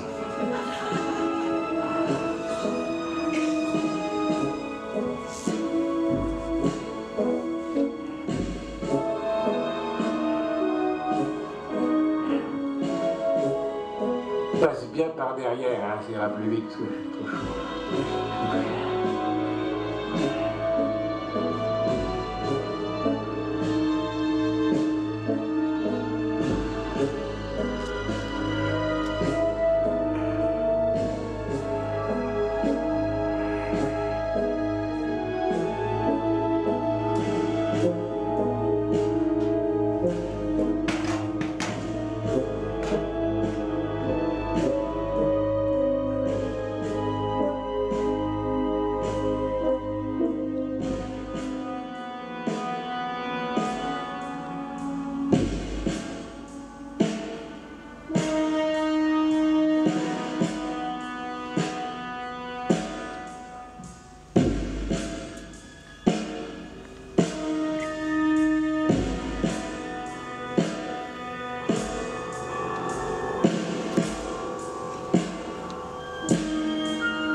Voilà, et donc là, bon, il y a plein de choses, plein de choses. Ça, c'est Médée mélangé avec Georg Trakl. Trakl étant un auteur expressionniste allemand, austro-allemand, qui, au début, on pensait qu'on allait monter des textes de Trakl, qui sont des poèmes terribles avec des chauves-souris, du noirâtre, c'est assez beau. C'est très gothique, expressionniste. Et en fait, on a commencé à lire aussi sa biographie, qui était pétrie d'une chose terrible, inceste avec la sœur, suicide à répétition. Et on a été dévié un peu dans notre idée, parce qu'on a juste fait une espèce de scène où en fait tu vois juste les enfants Trakl, lui et sa sœur en train de se courir après, comme des mômes habillés comme des personnages de Jérôme Bosch et en train de se sucer la carotte, comme on dit délicatement. Et on en a arrivé à cette espèce d'hommage à Teresa de Kersmaker. Il faut savoir que c'est le spectacle qui avait le plus plu l'année d'avant. Standing ovation, enfin les gens trouvaient ça dément et nous, en regardant, on comprenait pas cet enthousiasme. Même, et c'est très bien, hein, c'est très bien. Et comme les choses très bien, c'est un peu chiant, quoi. Donc, voilà. L'index, c'est plus l'engouement du spectateur que la production artistique en elle-même. Et donc la pièce, c'était des croisements de danseurs habillés en noir et qui dansaient jusqu'à ce que la nuit tombe. Donc il n'y avait pas du tout de gamelle, de lumière, de spectacle. Et donc ils dansaient jusqu'à la tombée de la nuit, jusqu'à ce qu'on ne les voit plus. C'était un spectacle parfaitement bio, parce qu'il n'y avait aucune technique à part les éléments naturels. C'est-à-dire que c'était la lumière du soir qui baissait. Il n'y avait pas de son, parce que c'était un petit orchestre d'Ars Subtilior, qui est de la musique du XIIIe siècle, donc il faut quand même être bien accroché, parce que le flutio et le machin, au bout de 5 minutes, c'est à se foutre par la fenêtre, point de vue personnel. Mais en même temps, c'était assez bien foutu, son truc, c'est vrai que... Mais...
écrit, hein. Ils font pas n'importe quoi.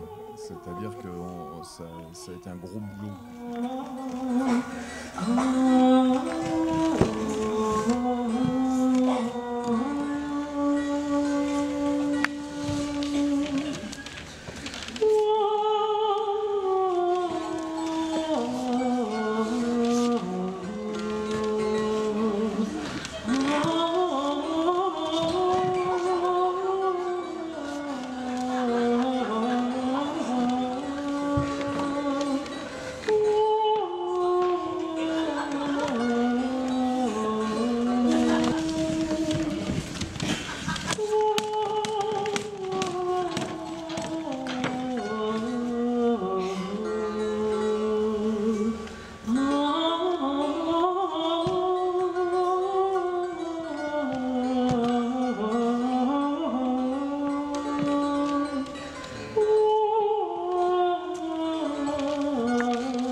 Au fur et à mesure, ils redeviennent les lutins qu'ils étaient au début.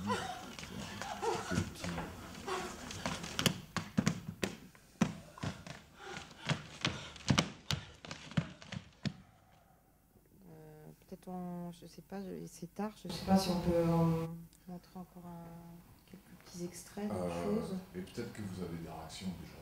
C'est bien. Parce que sinon, on peut montrer des histoires de temps. Ouais, mais on montre la dernière pièce parce qu'en même temps, en termes de problèmes de bon et de mauvais goût, de parodie, de mauvaise foi, d'esthétique quand même un peu au scalpel, de choix, d'attitude des gens sur le plateau, c'est assez caractéristique de ce qui se passe depuis longtemps. Donc, c'était quelques petits exemples.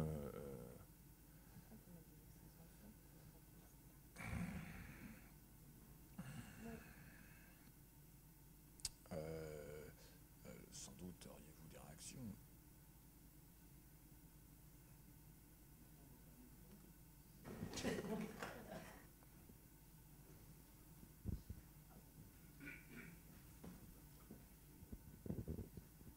C'est des questions dans la salle.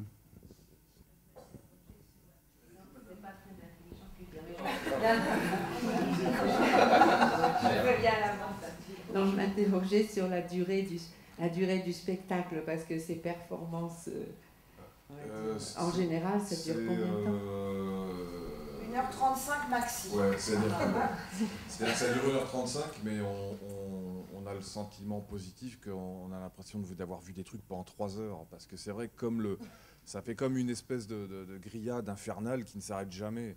Et c'est vrai qu'il y a des collègues et des comparses qui se plaisent à se dire que le théâtre doit ressembler à la réalité, donc que les pièces doivent durer 8 heures et tout ça. Et c'est vrai que moi, je préfère faire quelque chose qui dure 1h30 où tu as l'impression que tu t'es régalé pendant 3 heures.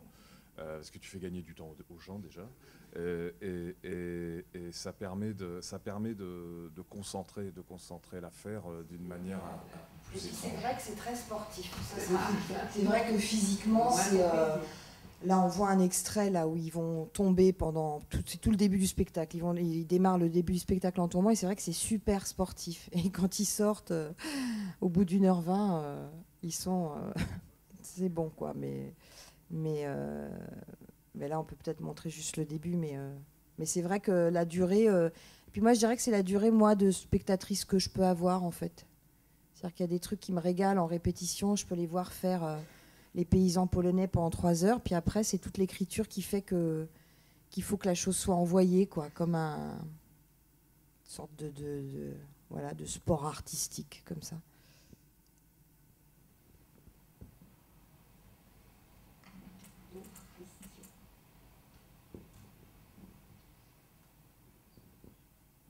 Il faut que je parle. Moi, je voulais savoir si votre plaisir, il se place plus au moment de la création qu'au moment de la rencontre avec le public. Enfin, je me suis posé plusieurs fois la question au bout de 14 ans, vous avez fait d'autres tentatives de forme, c'est-à-dire autres qu'avec un public, cette question du live, du spectacle vivant. On se demande justement avec la question de l'hétérogène, comme ça, de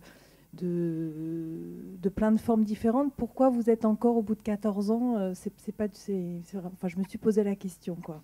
Mais en fait, moi, quand on s'est rencontré avec Xavier, lui venant plutôt de l'art contemporain, avec un rapport à montrer le travail qui serait dans une galerie ou dans... C'est vrai que moi, tout le temps de préparation du spectacle est aussi jubilatoire et...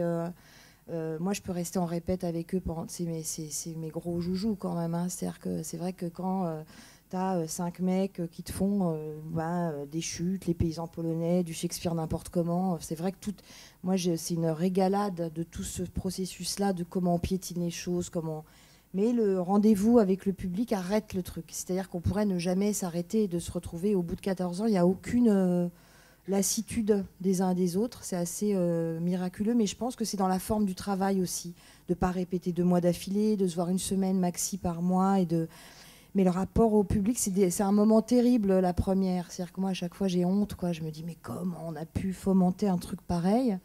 Et après, il y a une autre logique qui arrive, et ce dont parlait Fred tout à l'heure, les rires, le malaise, et toute cette chose qui est beaucoup plus complexe, je dirais, elle fait partie Et je dis souvent, c'est comme un oignon qu'on épluche, et il y a toutes les couches. Et toutes les couches, elles font partie des répètes et du jeu. Et c'est vrai que la répétition et l'idée de remettre au centre la chose ratée, catastrophique, tout ce rapport comme ça à la place des restes, de la chose virtuose ou de la chose ratée, c'est vrai que moi, je dis souvent, c'est comme si on regardait des Rolls en train de faire des créneaux. Et c'est vrai que ça a à voir avec l'éreintement et l'épuisement du savoir-faire, quoi. Et c'est vrai que il y a cette chose de se dire on peut faire du jeu, on peut faire de l'émotion, on peut faire de la forme, mais après.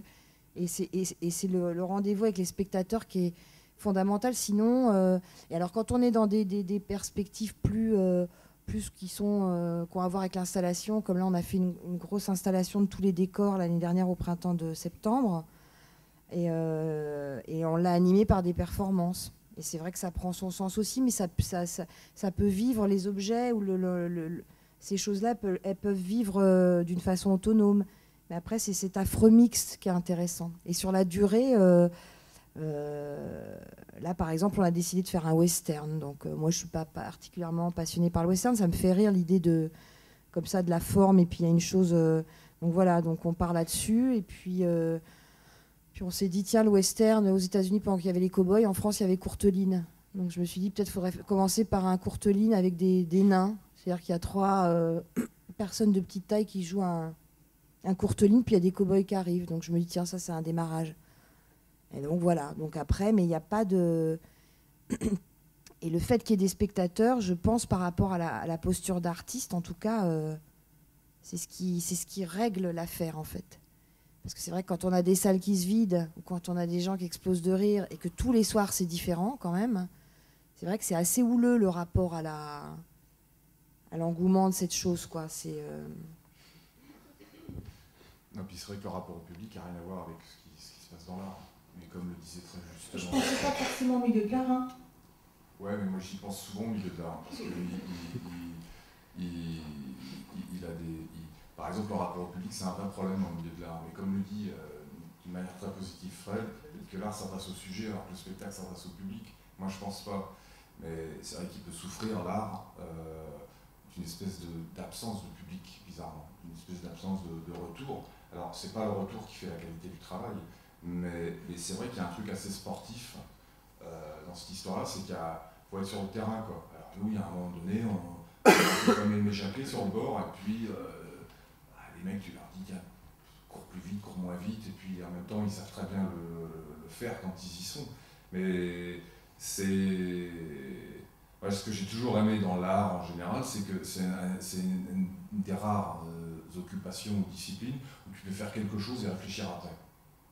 Et dans le spectacle, c'est ce qui se passe aussi, c'est-à-dire que parfois, peut-être qu'il y a trop de présupposés, il y a trop de choses dans l'idée de l'œuvre et tout ça, et il y a vraiment un problème à réunir le corps et l'esprit là, dans cette histoire-là. Et les représentations, ça sert à ça.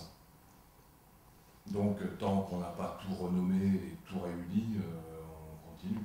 Donc, il y a quelques amis et quelques personnes pour venir voir les trucs, ça le fait. C'est vrai que quand il n'y aura plus personne, autre chose.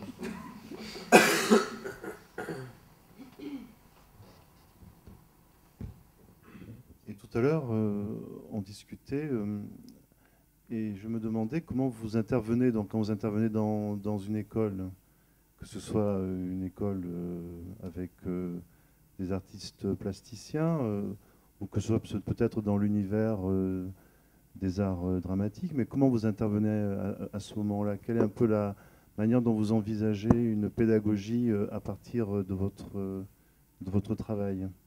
En fait, je ne suis pas certaine qu'on soit des grands pédagogues, mais à la fin, les gens sont toujours très contents. Quand on s'en va, ils sont très tristes.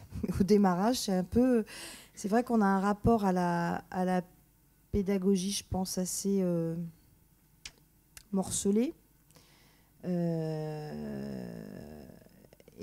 Concrètement, quand on arrive, c'est vrai qu'on a, dans les beaux-arts ou dans les écoles d'art, on a fait des workshops où on pouvait mêler les travails de tout le monde ensemble pour faire une pièce générale.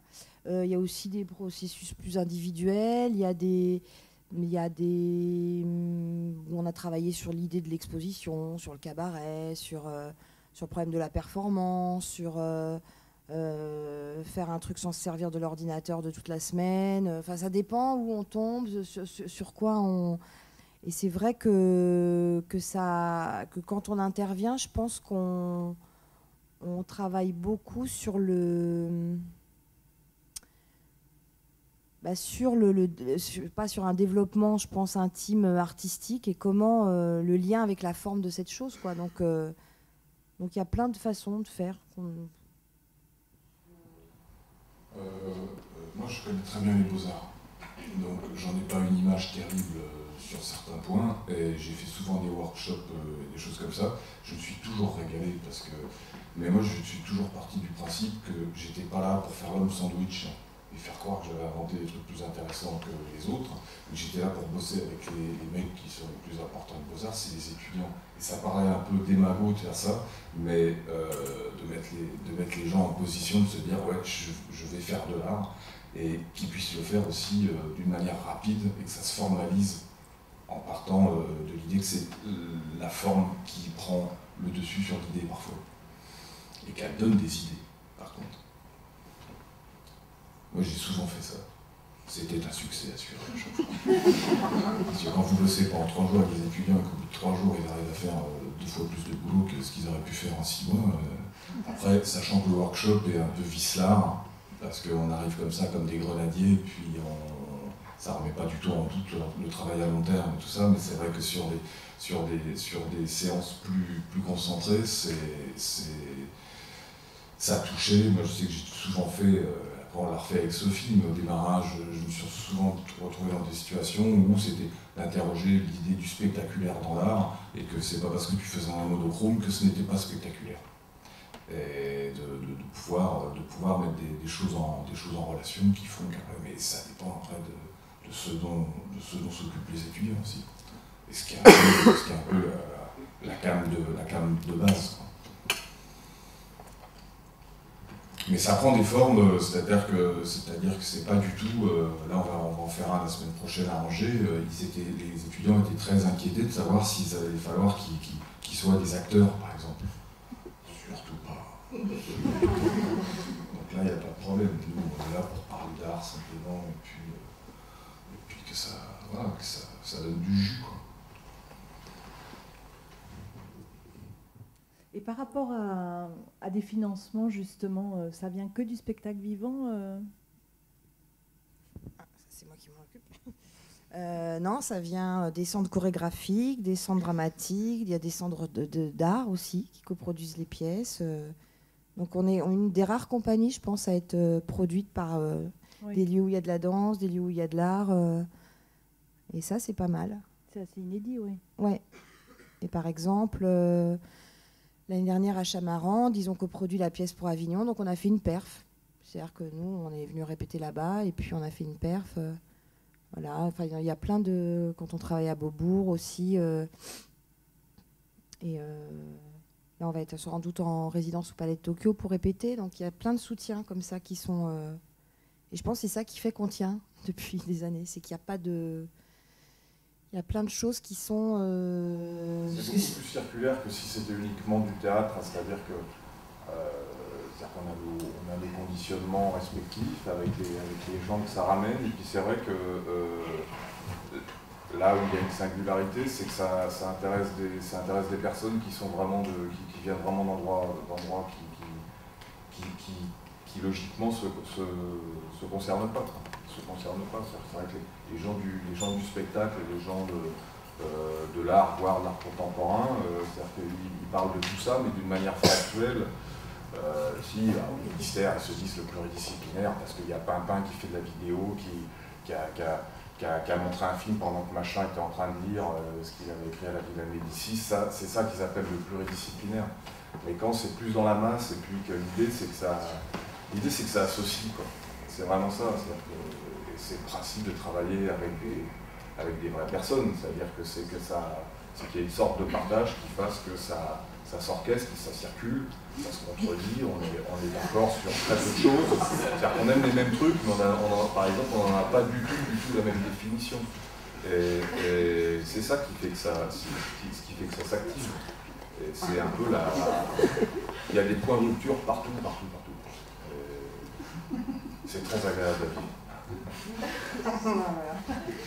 On regarde l'image.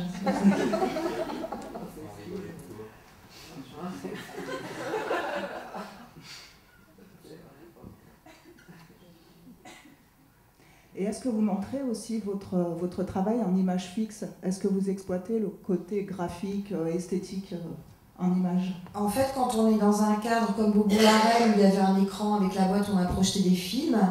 On a projeté le film là qu'on peut vous montrer qui est très court. Ah oui, je pense à des images fixes, des photos. Oui, par exemple, des photographies, parce que c'est vrai, quand vous avez présenté votre projet... c'est exposer les maquettes qu'on fait, parce que... Vous préférez exposer les maquettes? Ouais. Non, je rigole, parce qu'elles sont souvent assez incompréhensibles. C'est-à-dire vous faites des maquettes, donc avant la création de votre projet, tout est réalisé en miniature? Ils sont tous en maquette, eux, en petit. Il y a les objets, on passe des heures à regarder ce que ça va donner là, la grande palette, avec la robe à paillettes, avec... Ça ne répondra pas à votre question, mais l'idée c'est pas de décliner le travail pour qu'il se mette à correspondre à un secteur précis. C'est-à-dire que le travail il a une certaine configuration, et selon les propositions, on peut s'apercevoir qu'il y a une sorte de souplesse. Et puis que ça peut toucher à des formes qui seraient à l'exposition ou à des formes qui seraient... On a eu une carrière de journaliste critique, par exemple, pendant un numéro de Théâtre Magazine, où on avait une rubrique qui s'appelait « Si vous ne savez pas quoi faire de vos journées », enfin, je ne sais plus ce que c'était, et on parlait de trucs. Bon, le journal, c'était son dernier numéro, mais ils ne le savaient pas quand ils nous ont engagés. Mais c'est-à-dire que ça nous faisait beaucoup rire que finalement ça puisse répondre à des questions différentes en apportant tout le temps un peu une réponse similaire mais sous des formes différentes. C'est pour ça que la forme c'est important. Mais sur les photos par exemple, c'est vrai que là on a un projet, on va voir, mais de faire un livre sur la compagnie. Donc il y a un photographe qui travaille avec nous, qui suit, qui fait les... Donc on a tous ces matériaux-là. Mais c'est vrai, quand on a eu à voir avec une exposition, on a plutôt exposé les objets et puis un peu des gens dedans. Mais... Alors le film, là, c'est tu peux montrer le... Ça, c'était Laisse les gondoles à Venise, ça a démarré avec un film. On a un projet de film, Mais pour les productions de cinéma et tout, on n'est pas... Donc on a un scénario qu'on a commencé à écrire, mais c'est plus compliqué le cinéma, hein. Je sais pas si... C'est plus simple, ça. Mais pourquoi exposer les objets? Puisque tout à l'heure, vous parliez de la rencontre avec le public qui était vraiment... Mais parce qu'on a été sollicité pour ça, en fait. Donc, en fait, quand au début, moi, j'ai refusé de faire des petites formes très longtemps. Et puis, parce que pour moi, ça avait de sens que de faire les spectacles. Et puis ensuite, on nous a demandé dans des expos. Donc, tout d'un coup, le problème se pose. Et puis bizarrement, le problème commence par ça. C'est-à-dire qu'il y a déjà... je dirais un mois avec les objets en maquette. Il y a déjà la sculpture de l'affaire qui est en branle. Après, on met des gens dedans. Mais finalement, quand on nous a demandé dans des cadres comme ça, dans des expos, dans des manifestations, de faire des objets, ça avait du sens. Après, pour moi, c'est plus... Ma logique, c'est de faire des spectacles. Mais je pense qu'avant d'en arriver là, de toute façon, je dessinais, je faisais des objets. Donc, ils ont toujours été là, je dirais, presque avant ou en parallèle avec les gens, avec les êtres humains, qu'on met dedans, qu'on farcit. Là, par exemple, on peut remettre le début, parce que... il n'y a pas le début. Donc ça, on était en résidence, et donc c'est Stéphane Roger qui essaye de répéter Lorenzaccio. Et du coup, on l'a mis dans le spectacle. Les adieux sans fin, les Rigolardo, plein d'adieux. Très des œufs, pour revenir aux objets.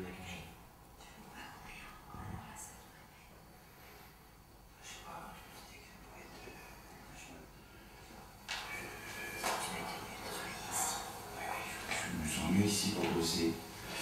Ça répondait à des gens qui demandaient comment travailler.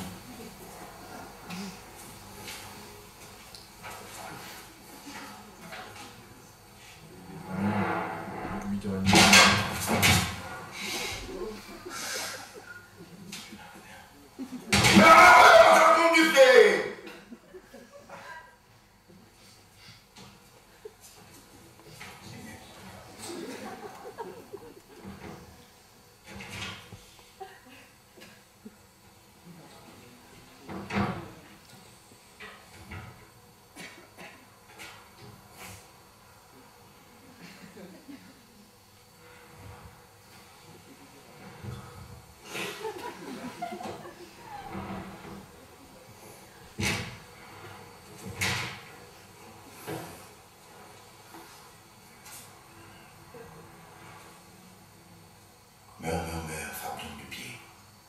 Meurs, frappe tombe du pied. Merde.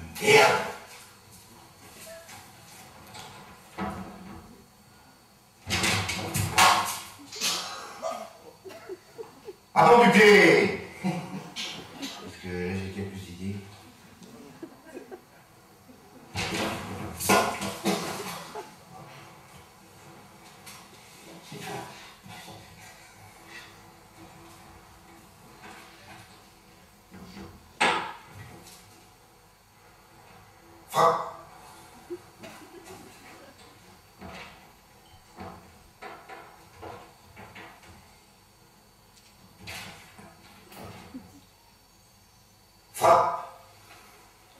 Frappe donc du pied. Meurs. Frappe donc du pied.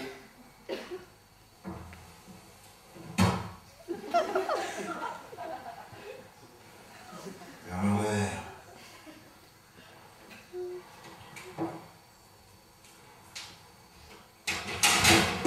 Ah, merde.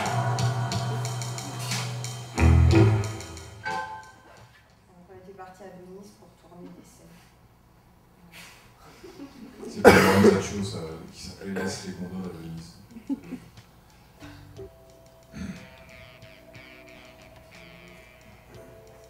Non, je voulais parler des objets et des circonstances aussi qui font que les objets, à un moment donné, notamment les objets de Lorenzaccio, aussi une scène de Lorenzaccio, c'est une sorte de vente aux enchères qui est en relation à Laurent Médicis, qui était le grand-père de Lorenzino.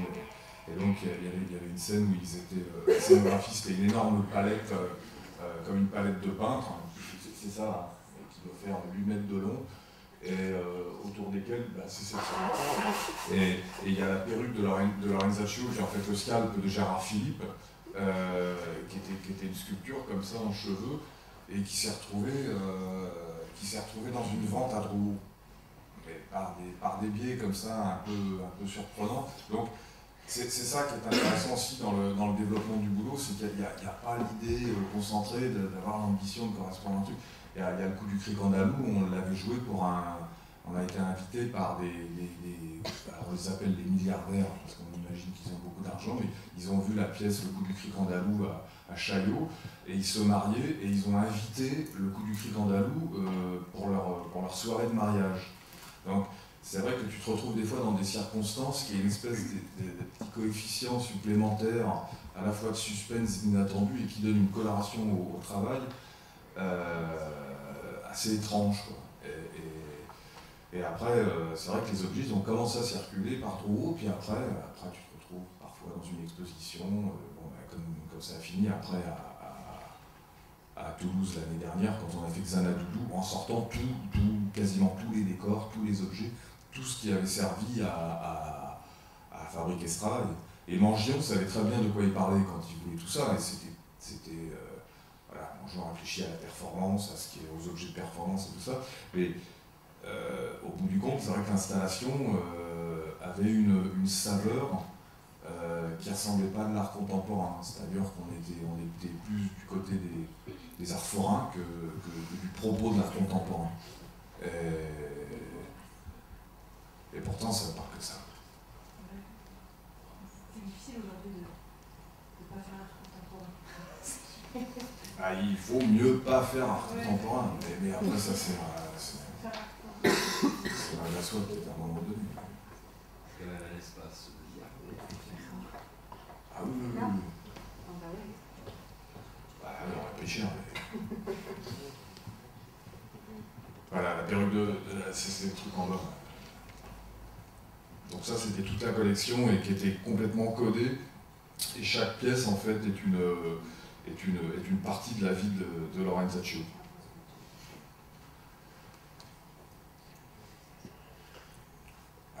Ça c'est par exemple...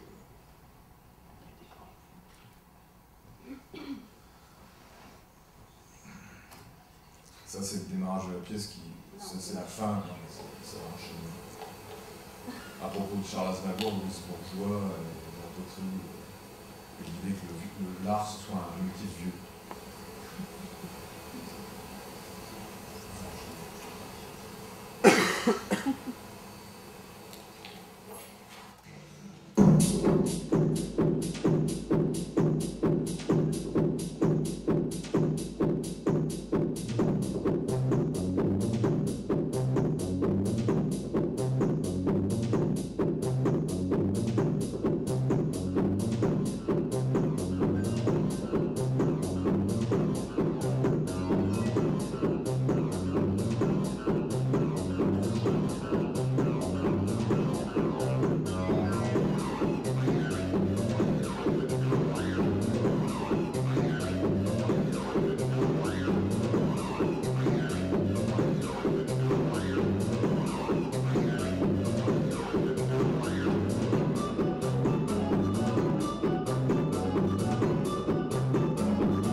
Sur l'histoire de l'art contemporain et de... Moi, c'est quand j'ai rencontré Xavier que ces questions-là se sont posées, parce que moi j'avais commencé mon truc, et de toute façon ce qui est marrant c'est qu'au début les gens de théâtre pensaient que j'étais italienne ou belge, ils ne pensaient pas que ça pouvait être français ce truc-là. Et après c'est vrai que c'est des questions qu'on se pose, parce que forcément, voilà, savoir où on est, avec qui on travaille, comment on travaille, mais c'est vrai qu'au démarrage c'était assez... Et je pense que quand on fait le travail dans les écoles, il y a aussi beaucoup cette chose, je pense, sorte de philosophie, à être là où on peut être, là où on doit être, avec qui on travaille, parce que moi je trouve ça fondamental, quoi. Je pense que d'être tout seul dans tout ça, c'est très compliqué. Et que la force qu'on a, c'est d'être à plusieurs, tout en étant... les égos sont bien respectés, chacun, Xavier fait des trucs de son côté, les acteurs ils peuvent bosser ailleurs, voilà, mais après on a cette chose qui nous lie et qui fait ces pièces-là, mais je pense qu'il y a une chose politique à avoir dans le travail, pour avoir du jus, quoi, pour avoir les moyens de faire les trucs qu'on doit faire, quoi, mais tout ça c'est... voilà, ça mêle voilà, la politique, le boulot, les gens avec qui on travaille, les producteurs aussi avec qui on travaille. Enfin, moi je sais qu'il y a des productions que je me suis fâchée avec des gens, alors des fois on serre les dents, pendant 3 mois on a pu... Et voilà, c'est tout ça, c'est-à-dire que pour que... par exemple, ce qui peut sembler délirant, mais au début c'était pas possible de ne pas faire 2 mois de répète et le spectacle. C'est-à-dire qu'au démarrage... Quand on démarre et que je dis bah non, nous on voudra une semaine, là, ça a commencé sur 12 mois et ça c'est super compliqué à avoir par exemple. Et c'est assez dingue, mais voilà, une prod, il y a 2 mois, il y a une équipe technique dans un théâtre, puis on fait le spectacle au bout des 2 mois et c'est pour ça qu'il y a plein de spectacles merdiques. Parce que quand il y a des gens qui font des trucs en répète, moi je pense que tu peux pas avoir ton jugement froid, regarder l'affaire en ayant une pensée. C'est-à-dire que quand tous les jours tu es en répète et que tu dois faire ton truc 2 mois après, je pense qu'il faut un temps pour gérer, pour relire, pour écrire, pour se débarrasser des choses qui peuvent t'intéresser, puis 3 mois après tu remets le nez dedans, puis ça n'a plus de sens. Enfin, c'est tout ça qui fait le... Et ça par exemple, ça a été une bataille financière, d'organisation, Et je parle de ça parce que je trouve ça important aussi...